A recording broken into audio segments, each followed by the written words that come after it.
Let's talk medications and supplements while breastfeeding and/or pumping. There's lots of information floating around out there, including misinformation or even outdated information. Labels aren't always that clear either. What's true with medications and what to talk about with your doctor. Some things to consider before starting a medication or supplement are the ingredients themselves, as well as the combination if you're already taking a medication or a supplement. They can interact with each other.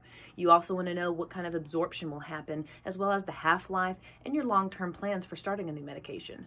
Common concerns with medications are whether or not it'll affect the milk supply itself as far as the quality, will it be ingested by the baby, and will it be harmful if that happens. Another concern is the availability of creating a milk supply. Will it dry my milk supply up? In most cases, a mature milk supply will actually naturally filter out things that don't belong in the composition of your milk itself.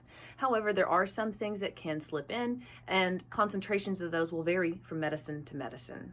As for drying up milk supply, this is most common in cold and allergy medications. This is due to antihistamines that are designed to dry up mucal secretions, but also will cause dry mouth and can sometimes dry up milk supply. As for drying up milk supply, this is most common in cold and allergy medications. This is due to antihistamines that are designed to dry up mucal secretions, but also will cause dry mouth and can sometimes dry up milk supply. If you're worried about taking a sinus or cold medication, there are great holistic, more natural approaches to dealing with that won't affect your milk supply. This can include things like hot steamy showers and taking anti-inflammatories like garlic and turmeric.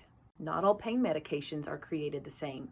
There's some medications that you can take while pregnant and not while breastfeeding, vice versa as well.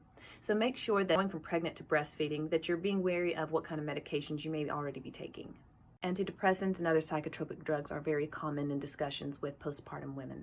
So knowing that there are safe options is very important, but discussing that with your doctor and letting them know that you are breastfeeding and pumping is important as well.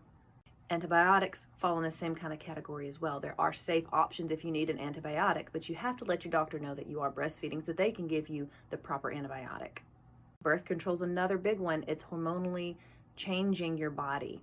And breastfeeding happens to be a very hormonally triggered function. This means that you've got to be very careful when selecting a birth control that's right for you if you are indeed breastfeeding and/or pumping.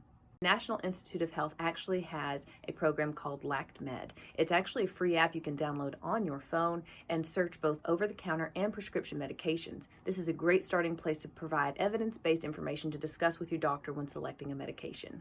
For a more in-depth look on medications and supplements, please visit motifmedical.com under blogs, and we hope to see you next time.